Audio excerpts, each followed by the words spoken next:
Assalamualaikum warahmatullahi wabarakatuh. Terima kasih Bapak Ibu semuanya yang sudah hadir di acara kegiatan calon guru penggerak Angkatan 7 Kabupaten Cilacap. Yang mana pada hari ini saya akan menyampaikan tentang diseminasi aksi nyata modul 3.2 peran pemimpin dalam pengelolaan sumber daya. Lagi, kenapa saya melaksanakan diseminasi ini? Ini adalah bagian dari tugas saya ataupun kegiatan saya di calon guru penggerak. Itu adalah tugas dari Kemendikbud, kemudian nanti ini dikumpulkan di ruang LMS ataupun di komputer, kemudian nanti diupload YouTube. Kalau misalkan saya kan sering nge-share di kelas 6 dan kelas 5 ya. Nanti jangan lupa subscribe, like, and comment punya saya yang karya saya. Nah, yang pertama yaitu tujuan pembelajaran yang ingin dicapai dalam kegiatan diseminasi ini adalah CGP ataupun calon guru penggerak mengidentifikasi secara kolaborasi bersama warga sekolah dengan Bapak Komite, kemudian Kepala Sekolah, Bapak Ibu Guru, wali murid, serta murid yang terima kasih yang sudah ditunjuk tadi. Kemudian warga sekolah lainnya tentang aset kekuatan sumber daya yang dimiliki oleh sekolah kita, Sekolah SD Negeri Panglaren 01. Dan ini adalah fasilitator saya, kegiatan saya guru penggerak, dan ini adalah pengajar praktek saya, Ibu Anita. Saya bisa seperti ini karena beliau, orang-orang hebat ini. Ini saya sendiri, alhamdulillah sudah bisa sampai sekarang ini. Jika diibaratkan sebuah ekosistem, sekolah adalah sebuah bentuk interaksi antara faktor biotik atau unsur yang hidup, antara lain kepala sekolah, guru, murid, orang tua, komite, pengawas, tenaga kependidikan, masyarakat sekitar, dinas terkait, pemerintah daerah, dan anti abiotik, unsur yang tidak hidup. Antara lain ini semuanya adalah ada keuangan, sarana dan prasarana, serta lingkungan alam. Kedua unsur ini saling berinteraksi satu sama lainnya sehingga mampu menciptakan hubungan yang selaras dan harmonis. Ada unsur biotik dan unsur abiotik, dan ini tadi berikut contoh-contohnya. Kemudian di dalam sekolah ini tentunya sebagai pemimpin pembelajaran ataupun Bapak Kepala Sekolah pasti sudah tahu apa sih yang ada di dalam sekolahan ini, apa sih yang perlu kita gali di dalam sekolah ini. Nah ini yang saya programnya ini adalah 7 aset ataupun sumber daya yang ada di sekolah. Yang pertama adalah manusia, sosial, politik, agama, dan budaya, kemudian fisik, kemudian lingkungan, dan finansial. Nah, ini adalah 7 aset utama atau modal utama dalam pengembangan komunitas berbasis aset. Pemetaan aset dan manfaatnya. Nah, di sini saya perkenalkan kembali, kita ulas kembali bahwa di SD Pengawaran 01 itu banyak sekali aset-aset yang dimiliki yang mungkin kita sebagai warga sekolah pun jarang tahu apa yang tentang aset ini di sekolah kita. Tentunya yang pertama yaitu ada dari 7 aset itu ada yang pertama yaitu modal manusia dan pemanfaatannya. Nah, di sini kriterianya ada kepala sekolah. Kepala di sini alhamdulillah kebetulan pendidikannya ada yang S1 dan S2 juga. Ini di sini juga kepala sekolah. Kalau di sekolah kita belum ya, baru ada calon guru penggerak yaitu saya sendiri. Kemudian tentu saja sudah bersertifikat pendidik. Kemudian beliau adalah sebagai leader atau pemimpin di sekolah ini.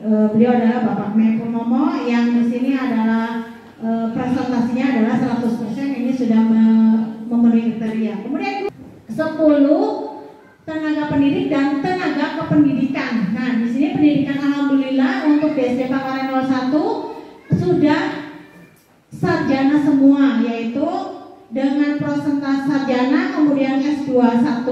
Alhamdulillah saya sendiri sudah menempuh itu. Kemudian ada calon guru penggeraknya, kemudian bersertifikat pendidik tentu saja, kemudian ijazah juga semuanya linear, alhamdulillah. Kemudian guru ini adalah pemanfaatnya adalah kita sebagai garda terdepan di dunia pendidikan. Persentasenya adalah 50%, 85% sampai 100%. Nah, di sini tentu saja kalau guru itu sudah semua S1 100%, kemudian yang PNS-nya 3 orang, kemudian ASN-nya 3 orang, dan Wiyata Baktinya ataupun penjaga sekolah. Beliau Bapak Agus ini pendidikannya SMA. Kemudian beliau ini pemanfaatannya di situ pemberdayaan potensi tenaga pendidik secara maksimal untuk menunjang program sekolah. Nah, Sri Agus membantu di kegiatan apa saja di sekolah. Nah, kemudian ada muridnya latar belakang yang heterogen, kemudian mampu berkembang secara optimal di sekolah. Kemudian ada wali murid. Tentu saja kita tidak jauh ataupun harus terus berdekatan dengan komite atau wali murid. Ini di sini heterogen, kemudian pemanfaatannya mendukung segala program sekolah.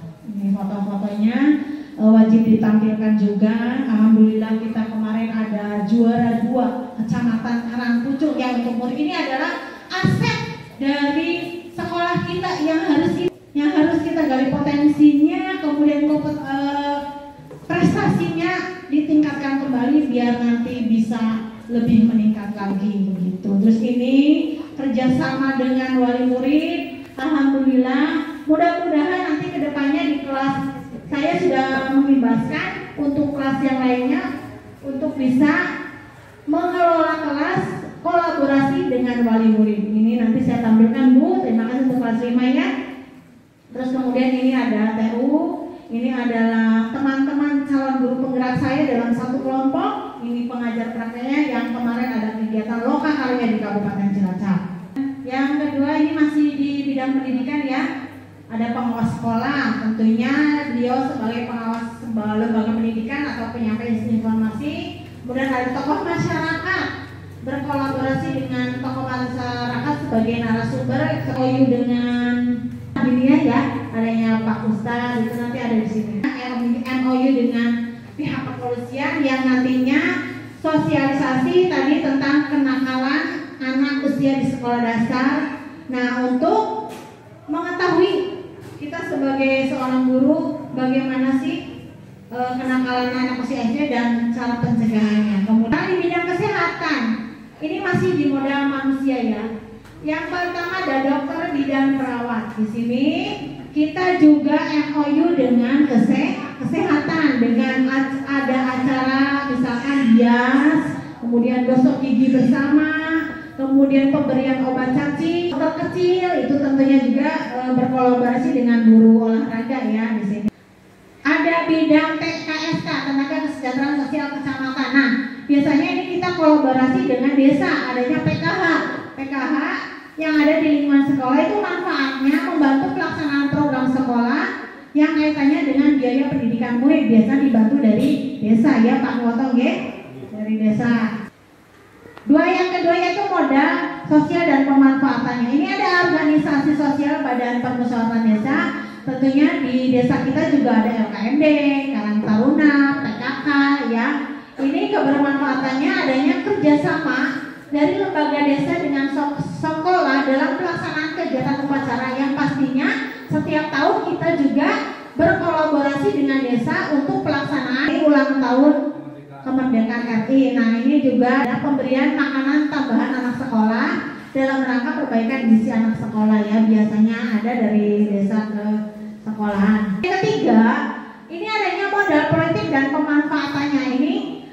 Ini nanti fotonya belum saya tampilkan, tapi kalau untuk tugas saya akan tampilkan pada saat kita pemilihan ketua kelas. Nah otomatis kemudian ada musyawarah rapat guru, kemudian ikut kita kepala sekolah mengevaluasi kinerja guru. Nah di sini manfaatnya di dalam ini ada partisipasi politik di lingkungan sekolah. Di antaranya adalah para siswa dan guru mempraktikkan demokrasi langsung. Nah pada saat pemilihan ketua kelas dan di musyawarah rapat guru. Kemudian ikut mengevaluasi kinerja guru adalah sebagai keputusan yang diperlukan dalam menentukan melaksanakan ya. Ini ada manasik haji itu, kemudian Isra Mi'raj, upacara peringatan hari besar nasional. Kemudian manfaatnya yang terakhir yaitu mempererat tali silaturahmi. Momen ini biasanya digunakan untuk memperkuat persaudaraan dan memotivasi anak wajib melaksanakan rukun Islam. Tadi di haji, manasik haji dengan madrasah diniyah, yaitu dengan mengadakan kesenian musik. Kita melaksanakan kegiatan-kegiatan keagamaan yang lainnya ya. Pemanfaatannya ini kita MOU dalam kegiatan keagamaan seperti mengaji, sholat duha, sholat duhur berjamaah yang sudah kita laksanakan setiap hari ya, tentunya dengan ibu guru agama juga. Kemudian manfaatnya juga ini untuk meningkatkan karakter anak dalam bidang keagamaan dengan melibatkan ustadz ataupun tokoh agama sebagai narasumber untuk kegiatan keagamaan di sekolah, meningkatkan kompetensi siswa dalam bidang non-akademis. Ya, biasanya ini kita ada pembacaan ayat kursi Al-Quran, kemudian hadrah juga kita punya ya Bapak Ibu. Nah tentunya kemarin pada saat pelaksanaan meningkatkan pemahaman dan keterampilan peserta didik terhadap ibadah haji, memotivasi anak untuk menyempurnakan rukun Islam, kemudian meningkatkan pemahaman, keterampilan serta motivasi masyarakat dalam hal ini tenaga pendidik dan wali murid. Nah, kemudian untuk meningkatkan karakter anak dalam bidang keagamaan, memaknai dengan perilaku nyata yang dapat memberikan manfaat positif bagi lingkungan, kemudian bersifat nasionalisme. Maulid Nabi kita memanggil ustadz dari tokoh agama, tentunya dari luar itu alhamdulillah. Mudah-mudahan bisa seperti itu terus, dan kalau bisa juga dari pihak sekolah bisa mengisi daripada kita kalau sudah manggil dari luar itu sudah alhamdulillah. Ini kegiatan manasik haji biasanya kelas 1 ya, itu diadakan 1 tahun sekali. Nah ini tadi peringatan hari besar nasional, ada upacara HUT, peringatan Maulid Nabi, Isra Mi'raj, kemudian buka bersama di bulan Ramadan. Ini alhamdulillah ini ada gedung dan bangunan, merupakan bangunan yang digunakan dalam kegiatan pembelajaran. Nah ada juga ini ada jalan irigasi dan jaringan bermanfaat dalam melancarkan kegiatan pembelajaran. Misalkan jalan kita dari sungai itu sebagai irigasi untuk pemanfaatan di sawah. jalan kita kan melewati sawah ya Pak Bu yang ke sini. Kemudian adanya profesi seperti penjahit, tukang kayu, ada petani dan peternak. Di lingkungan ini manfaatnya siswa dapat melakukan belajar di luar kelas dan belajar secara langsung di alam. Misalkan anak melihat sungai, bahayanya membuang sampah di sungai itu bagaimana. Kemudian kalau misalkan di sawah, anak tahu nanti kolaborasi dengan para petani untuk bagaimana sih cara mencocok tanam ataupun padi sih, menanam padi ya, menanam padi. Nah kemudian adanya profesi menjahit, tukang kayu, kebetulan banyak ada wali murid kita di sini ada profesi penjahit, kemudian tukang kayu dan tukang kayu itu di sebelah kita ya Bapak Ibu. Nanti anak-anak juga bisa melihat proses dari sini nih. Adanya profesi yang ada di sekitar itu, siswa dapat melakukan observasi secara langsung mengenai bagaimana cara membuat ini lemari, meja pada di tukang kayu, kemudian menjahit, memelihara ternak dan cara bertani yang baik. Di sini ada petani dan peternak. Pengalaman langsung ini dapat membuat siswa memahami lebih baik daripada hanya mempelajari secara teori. Jadi anak turun ke lapangan dan tentu saja didampingi oleh guru untuk pembelajaran di luar kelas. Nah, yang ketujuh, modal finansial dan pemanfaatannya. Ini yang berasal dari dana APBN ya Bapak Ibu. Tentu saja adanya BOS yang diberikan kepada semua sekolah yang bermanfaat untuk melakukan seluruh kegiatan di sekolah, baik berupa belanja modal, belanja jasa ataupun modal. Ini alhamdulillah kita muridnya sedikit, jadi bosnya juga sedikit. Mudah-mudahan tahun depan muridnya lebih banyak lagi. Kemudian ada kantin. Kantin ada di sini alhamdulillah, walaupun kelihatan kecil tapi ada gitu. Dengan adanya kantin kita akan diberlakukan sistem sewa yang menjaga, misalkan ada pemasukan lain untuk sekolah, nanti bermanfaat membantu sekolah dalam melaksanakan kegiatan pembelajaran yang menggunakan dana yang lebih. Kemudian ini terus kemudian ada kegiatan P5. Kegiatan P5 itu siswa dapat melaksanakan praktek secara langsung yang memanfaatkan lingkungan budaya yang ada di sekitarnya. Misalkan kemarin adanya kita bazar makanan ya Bulis, anak-anak membawa sesuatu makanan dari rumah yang dibuat oleh anak-anak sendiri dan dibantu dengan orang tua. Kita melaksanakan bazar makanan di sekolah, tentunya ini bisa untuk pemasukan uang kas untuk anak di kelas gitu. Ini ada di kegiatan P5, profil pelajar Pancasila. Kemudian manfaatnya ini adalah siswa akan mencintai budaya sendiri dan mampu melestarikannya. Nah, tadi dari bazar makanan itu kan makanan tradisional. Nah, di sini manfaatnya akan mencintai budaya, terutama makanan daerah ya. Ini ada kegiatan P5, bazar makanan, ada kantin. Ini mohon maaf saya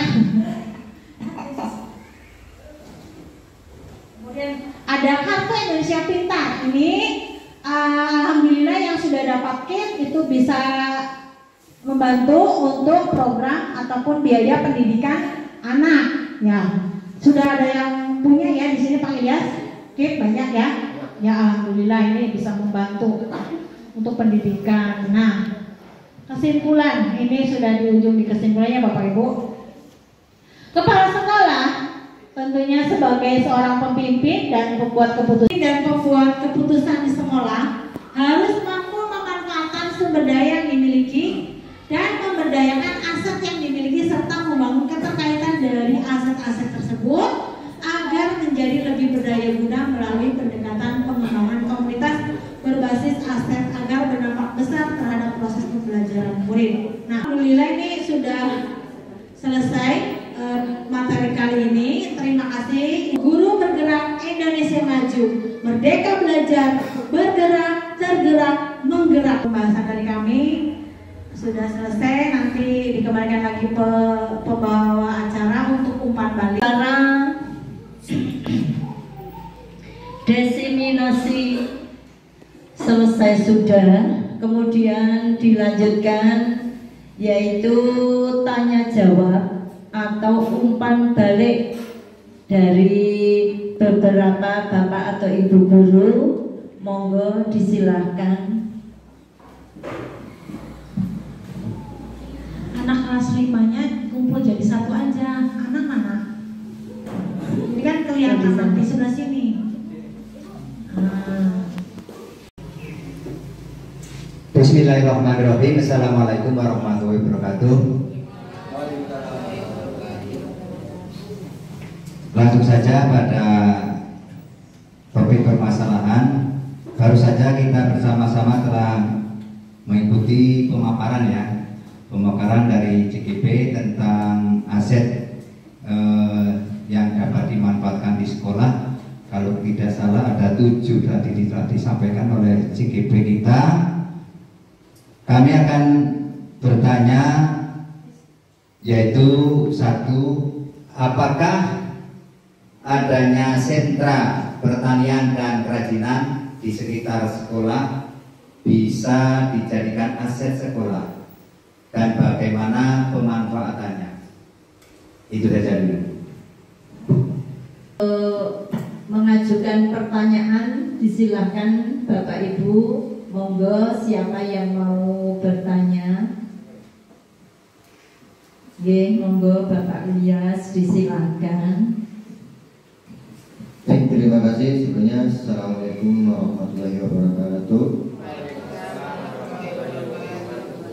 Ini saya yang bertanya langsung saja.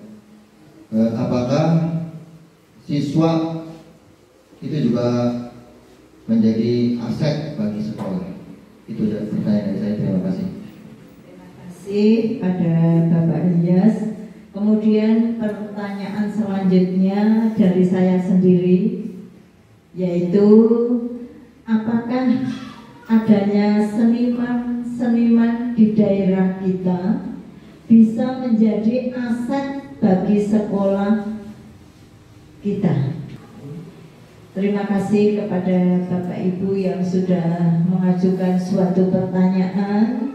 Monggo disilahkan kepada beliau Ibu Faridah Hariningrum SPD MPD untuk menjawab pertanyaan tersebut. Ibu guru dan Bapak komite serta wali murid yang ini masih di dalam kegiatan diseminasi ya Bapak Ibu. Terima kasih yang sudah memberikan umpan balik, kemudian tanggapan, kemudian pertanyaan. Yang pertama saya akan menjawab dari Bapak Kepala Sekolah. Tadi pertanyaannya yaitu apakah adanya sentra pertanian dan kerajinan di sekitar sekolah yang bisa dijadikan aset sekolah dan bagaimana pemanfaatannya. Nah, sebagaimana tadi dijelaskan di nomor aset ke-6, ini adalah modal, aset, lingkungan alam dan pemanfaatannya. Nah, di sini pasti ini dijadikan pertanian dan kerajinan di sekitar sekolah bisa dijadikan aset, bisa sekali Bapak. Karena apa? Tadi sudah dijelaskan di awal, pertanian itu nanti pemanfaatannya adalah untuk anak bisa melakukan atau melaksanakan pembelajaran di luar kelas. Misalkan tadi anak ikut ke melihat ke sawah ataupun di pertanian dengan para petani untuk bagaimana caranya menanam padi di sawah. Kemudian bisa juga anak-anak terjun langsung, tidak hanya melihat ya, tetapi terjun langsung di bersama para petani. Nah, itu manfaatnya siswa-siswi dapat melakukan belajar di luar kelas dan belajar secara langsung di alam. Kemudian yang kedua, kerajinan apakah bisa menjadi aset? Bisa. Karena apa? Yaitu tentu saja di sekitar kita kerajinan, yaitu tukang di kayu ya, kita khususnya kayu ada di sekolah itu banyak sekali kerajinan yang dihasilkan, misalkan ataupun untuk kebutuhan rumah tangga kayak lemari, kemudian meja kursi, kemudian kemudian ya tentunya kita biasanya untuk kebutuhan sekolah pun kita memesannya ke ataupun yang terdekat di sini. Nah, itu adalah sebuah aset untuk bagaimana sih cara membuat lemari, kemudian membuat kebutuhan alat rumah tangga. Itu kita anak-anak bisa diajak ke situ dengan bimbingan guru, dan jadi nanti kita bisa kerjasama juga di bidang misalkan sarana dan prasarana, meja, kursi. Mungkin kalau misalkan kita nanti membeli di tukang pengrajin ataupun tukang kayu tersebut, kita bisa mendapatkan harga yang lebih miring. Begitu biasanya ya Bapak Ibu. Ini bisa MOU juga kita dengan pihak kerajinan begitu. Bagaimana Bapak Mei? Atas jawaban dari pertanyaan dari kami tadi, kalau boleh saya menambahi itu untuk aset yang ada di lingkungan sekitar kita, contohnya tadi disebutkan yaitu sentra kerajinan. Jadi sentra kerajinan itu bisa sekali untuk aset sekolah, bisa diberdayakan.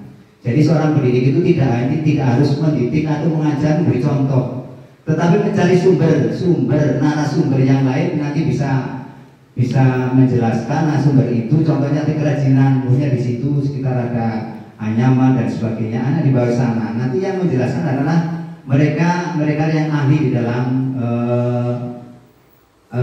kerajinan anyaman atau membuat almari dan sebagainya. Jadi Pak Guru kita hanya sebagai moderator atau mendampingi nanti narasumbernya bagi mereka. Itulah aset yang ada di sekitar kita, bisa dimanfaatkan oleh sekolah kita. Itu saja dengan baik. Terima kasih tadi telah dijelaskan tentang pertanyaan daripada kami. Itu saja, terima kasih. Saya kembalikan. Atas tanggapan ataupun memberikan tambahan dari penguatan aset di modal ke-6 lingkungan alam dan pemanfaatannya. Kemudian pertanyaan yang kedua dari Bapak Ilyas, yaitu apakah siswa juga menjadi aset bagi sekolah? Pastinya. Siswa itu adalah, atau peserta didik itu adalah aset utama di sekolah kita. Terutama ini untuk kita sebagai seorang guru, tidak fasilitator yang mana kita nanti untuk membimbing murid, kemudian mengarahkan murid tentunya ke hal-hal yang positif. Nah, peserta didik ini adalah sebagai aset untuk Bapak Ibu, bagaimana perasaan Bapak Ibu setelah kita mendengarkan beberapa ilmu-ilmu yang disampaikan beliau Ibu Faridah Hariningrum? Apakah menambah wawasan kita? Ya jelas ya, menambah wawasan kita, pengetahuan kita, dan membuat hati kita semakin mantap ya Bapak Ibu, untuk terutama untuk putra putri Bapak Ibu. Mudah-mudahan pendidikan ke depan akan lebih maju, lebih berprestasi. Itulah yang menjadi tujuan pertama pendidikan yang kita capai, terutama di sekolah kita, yaitu ya mendidik putra putri Ibu menjadi anak-anak yang berbudi luhur, terutama lebih beriman, bertakwa, cerdas, dan terampil. Itulah harapan kami semua. Acara demi acara selesai sudah.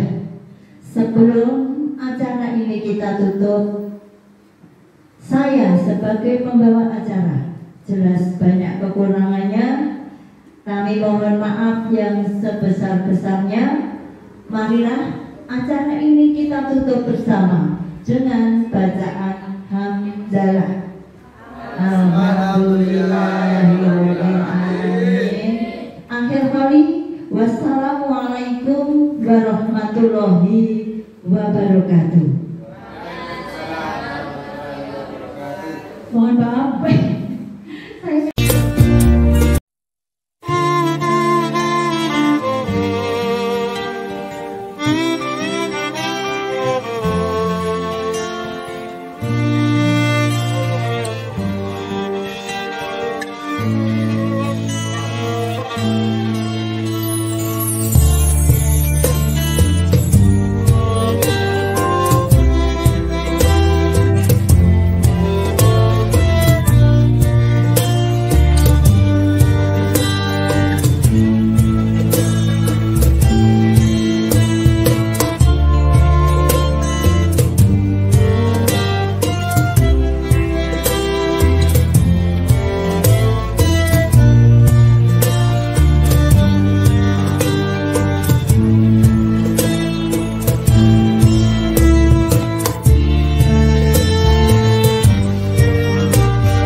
Marilah acara ini kita awali dengan bacaan basmalah bersama-sama.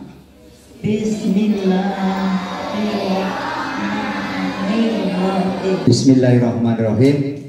Assalamualaikum warahmatullahi wabarakatuh.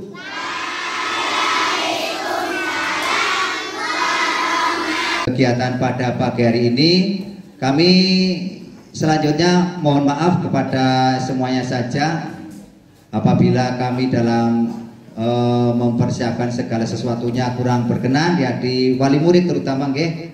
Wali murid kami mohon maaf yang sebesar-besarnya. Yang kita nantikan syafaatnya besok pada zaman Allahumma amin. Bapak dan Ibu guru serta murid-murid yang sangat baiklah saya akan menyampaikan beberapa hal tentang adanya kenakalan di masa anak-anak. Perlu saya sarankan dan kami sampaikan kepada anak. Bismillahirrahmanirrahim. Assalamualaikum warahmatullahi wabarakatuh.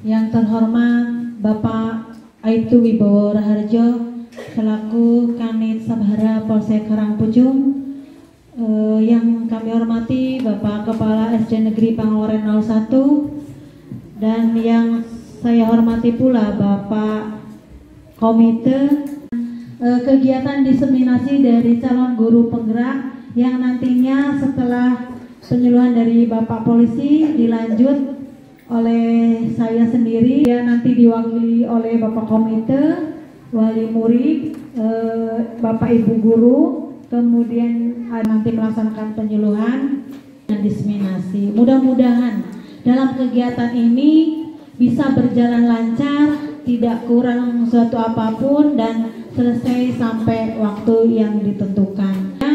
Dalam kegiatan ini sangat bermanfaat. Mungkin selaku narasumber. Jadi kita sama-sama belajar karena kita juga mungkin sama-sama punya anak Kalau mungkin yang sudah dewasa yang pernah mempunyai anak usia SD, termasuk saya juga masih punya anak usia SD, anak saya kelas 5. Sebelumnya maaf, yang mungkin ada bahasa tidak kenal tidak sayang ya. Mungkin ada sebagian yang sudah kenal saya, dan mungkin juga ada yang belum. Sama Pak Polisi takut apa enggak? Takut. Yang bikin takut apa Pak Polisi? Apa saya galak? Galak apa enggak? Kelihatannya galak apa enggak? Gini ya. Saya tahu kenapa ada di semuanya takut sama polisi. Karena waktu kecil kalau nakal pasti bilangnya orang tua, awas tak sampaikan Pak Polisi. Betul apa enggak? Jadi mohon maaf ya. Kebetulan di sini ada Bapak Guru, Ibu Guru, ada komite, ada perwakilan para murid. Kalau menurut saya bahasa saya itu kurang tepat ya. Jadi ya nun sewu, jangan jadikan Pak Polisi dan Pak Tentara menakuti anak-anak kalau agak bandel. Karena saya sering dengar kalau saya di Karangmuncul kan hampir anak kecil digendong sama ibunya atau sama saya ibunya, rata-rata ibu seperti itu. Bapak-bapak jangan. Awas kalau bandel tak bilangin Pak Polisi, suruh bawa. Jadinya kan ada apa? Rasa takut dari kecil. Padahal kalau sekarang program di kepolisian itu ada program polisi sahabat anak. Jadi kita sendiri untuk saat ini yang mungkin punya anak TK lah, termasuk TK sini Pangawaran juga pernah ke Polsek, itu jadi pengenalan kepolisian pada anak usia dini itu PAUD dan TK. Selanjutnya tadi sesuai dengan materi yaitu negeri sehingga tidak bisa mendampingi anaknya di sini cuma sama mbaknya atau sama siapa, dan kadang mungkin ada perbuatan yang kurang bagus. Contoh, mungkin dia mukul atau apa di lingkungan sekolah maupun di rumah. Kadang kan tetap nama sekolah ke bawah gitu. Contoh anak SD Ciporos, kalau saya ke rumah Ciporos, akhirnya ke bawah pihak sekolah. Mau jadi guru, mau jadi polisi, tentara, atau mau jadi apapun, termasuk mungkin karyawan di perusahaan, itu pasti harus dengan surat keterangan sehat. Jadi dengan surat keterangan sehat. Jadi kalau kalian dari kecil sudah mulai istilahnya perokok sampai besar kesehatannya kurang bagus. Jadi kalau bagi anak-anak yang tadi sudah pernah merokok, siapa coba ngacung lagi yang sudah pernah merokok, ngacung lagi. 1, 2, 3, 4, 5, 6, 7, ya turun. Ini janji tidak merokok lagi, bisa apa enggak? Benar bisa apa enggak? Karena namanya anak-anak punya rasa penasaran. Mungkin lihat bapaknya merokok kok kayaknya enak banget. Jadi saya sendiri juga salah sama orang tua, karena saya sendiri terus merokok. Saya semprot depan anak saya. Jadi yang namanya manusia kan tidak ada yang sempurna. Tapi kita tetap gitu ya. Ini ada perwakilan wali kelas, ada komite. Jadi kan kadang ada seperti ini kasus ya.